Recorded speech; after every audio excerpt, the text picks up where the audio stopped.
Britain royal air force లో భారత సంతతికి చెందిన సిక్కు యువకుడు అరుదైన ఘనత సాధించారు.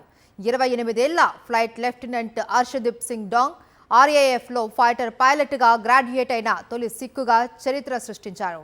రెండో ప్రపంచ యుద్ధం తర్వాత ఆర్ఏఎఫ్ లో ఫైటర్ పైలట్ వింగ్స్ అందుకున్న తొలి సిక్కు ఆయనే అని రాయల్ ఎయిర్ ఫోర్స్ తెలిపింది. ఆగస్టు 14న నార్త్ వేల్స్ లోని ఆర్ఏఎఫ్ వ్యాలీలో జరిగిన ఫాస్ట్ జెట్ పైలట్ కార్యక్రమంలో డాంగ్ ఈ ఘనత అందుకున్నారు.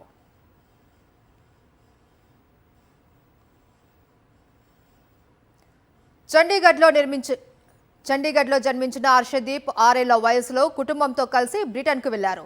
బ్రిస్టల్ యూనివర్సిటీలో మ్యాథమెటిక్స్, ఫిలాసఫీ చదివిన ఆయన 2022లో ఆఫీసర్ ట్రైనింగ్ పూర్తి చేశారు. 2025లో ఫాస్ట్ జెట్ శిక్షణ ప్రారంభించి 2026 జూలైలో వింగ్స్ పరీక్షలో ఉత్తీర్ణత సాధించారు. ఇక మరో ఏడాది పాటు కఠినమైన శిక్షణ అనంతరం ఫ్రంట్ లైన్ ఫైటర్ విమానాలపైన శిక్షణ పొందనున్నారు. రెండో ప్రపంచ యుద్ధం తర్వాత ఈ ఘనత సాధించిన తొలి సిక్కుగా నిలిచిన ఆయన తానే చివరి వ్యక్తి కాకూడదు అని ఆకాంక్షించారు.